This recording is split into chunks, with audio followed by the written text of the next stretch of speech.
You know, in a world where grabbing a new customer's attention is more expensive than ever, the real question isn't how do you close the deal, it's how do you keep them and grow with them. For decades, so many businesses have been using a flawed map, and it's led straight to a crisis of customer churn, just burning through cash and killing growth. Well, today we're throwing that old map out.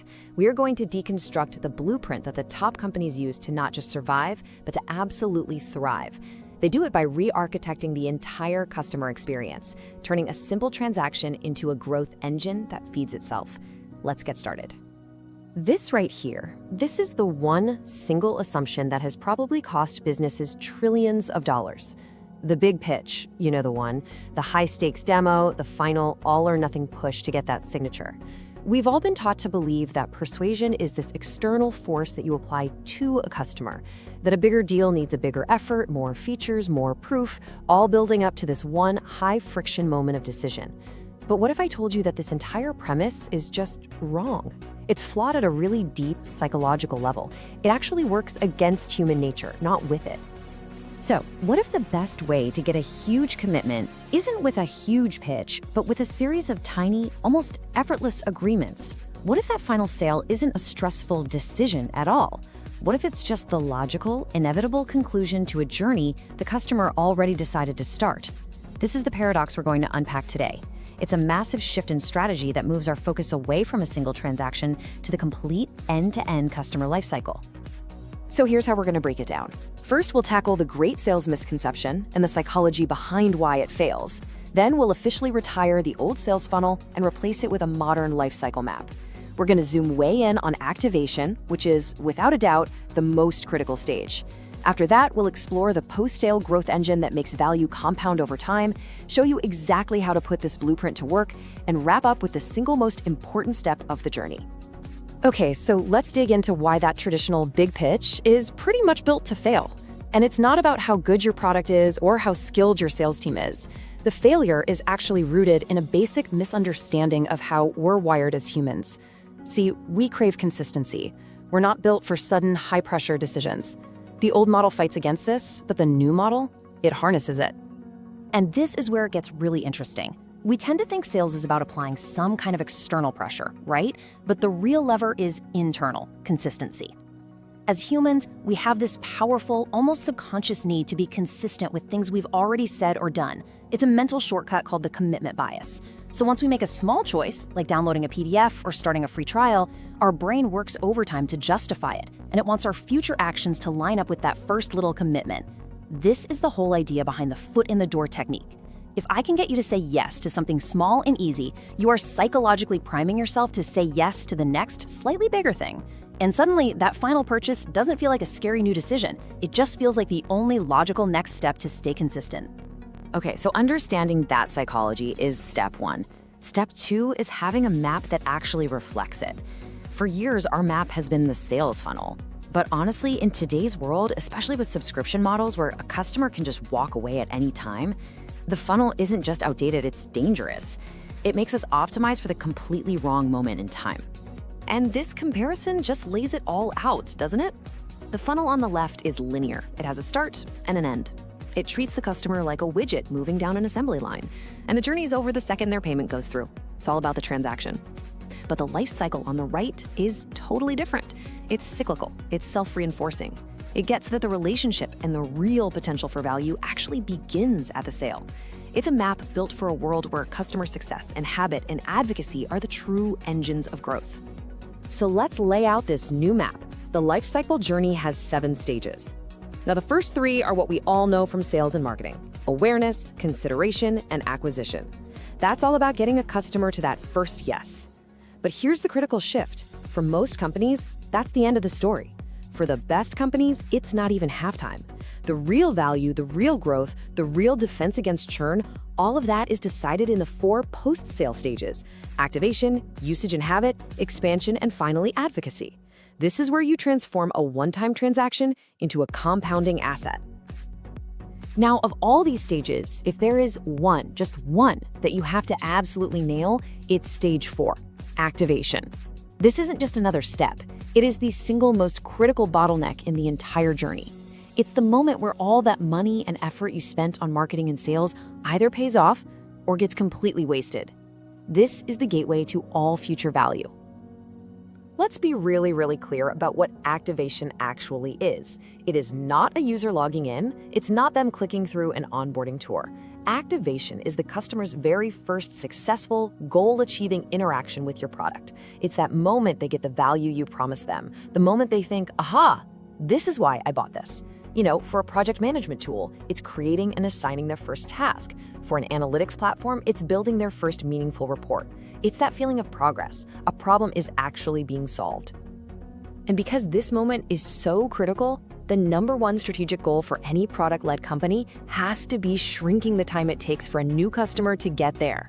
I mean, every second of friction, every confusing button, every bit of doubt between that purchase and the aha moment just dramatically increases the odds they'll churn out and never come back.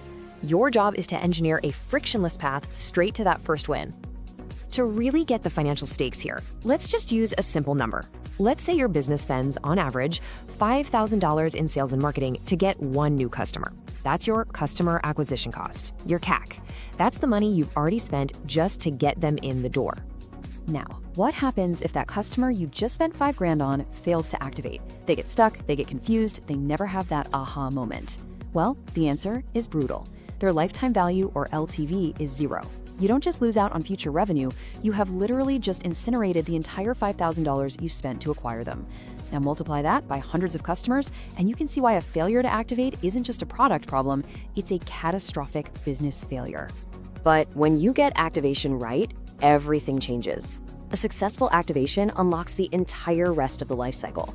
It turns on the post-sale growth engine, where customer value isn't just captured, it actually compounds. This is where real, sustainable, profitable growth comes from. It's about turning your existing customers into your number one source of new revenue. So once a customer is activated, they move into stage 5, usage and habit. This is where your product gets woven into their daily or weekly workflow, creating a stickiness that makes it really hard for them to leave. From there, they move to stage 6, expansion. This is where they get more value and in turn pay you more by upgrading, adding more seats, trying new features. This directly drives revenue. And finally, your best customers hit stage 7, advocacy. Here, they basically become part of your marketing team, bringing you new, high-quality customers and lowering your acquisition costs. It all feeds back into the system. And this whole engine is measured by one super powerful metric, net dollar retention, or NDR. If your NDR is below 100%, like you see in that churn bar, you've got a leaky bucket. You're losing more money from existing customers than you're adding.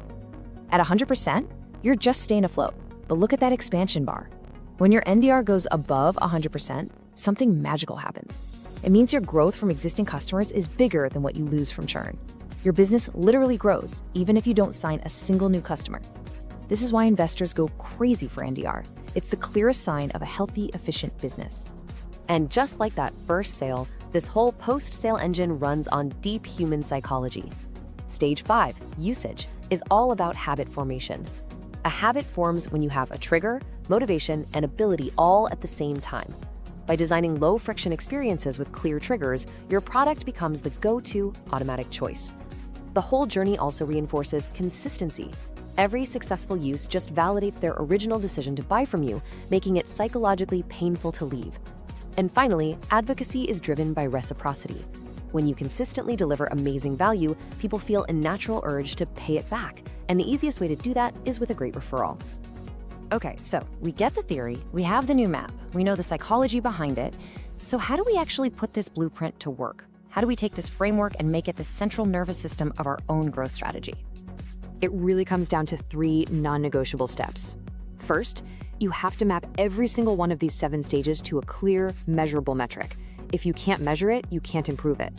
Second, you have to dedicate serious resources to engineering that activation experience. It's not just a feature, it's the most important conversion point you have. And third, you have to break down those internal silos and enforce shared ownership of the customer's journey, especially after the sale. And this table really shows what that shared ownership looks like. The post-sale journey is a team sport. Activation isn't a support ticket. It's a core responsibility for product and customer success. The same goes for usage. Expansion isn't just on the sales team. Customer success is critical for spotting those opportunities. And advocacy, that's a partnership between marketing and customer success. You need a unified team, all aligned around the customer's full journey, not just their own department's goals. Which brings us to our final and maybe the most important insight from this whole framework. It's really about changing our perspective on where growth actually comes from. It's about seeing the sale not as the finish line, but as the starting gun for the most important race you'll ever run. So here's the crucial point. Retention is not a cost center. It's not some service function you tack on at the end. In the lifecycle model, retention is the engine. It's a structural necessity that directly and powerfully drives new customer acquisition. The success you create in stages 4, 5, and 6 is what creates the advocates in stage 7, who then fuel the awareness back in stage 1. The end of the journey literally creates the beginning of the next one. It's a beautiful, self-sustaining growth loop. And that right there is the ultimate takeaway. Stop pushing people through a funnel. Instead, design a journey that pulls them toward value. Engineer an experience that is so compelling, so successful, so habit-forming that your customers not only stay and grow with you, but they become your absolute best marketing channel. Because the moment you truly recognize that the sale is just the first step of a much longer, much more valuable 7-stage journey, that's when you've unlocked the blueprint for truly sustainable growth.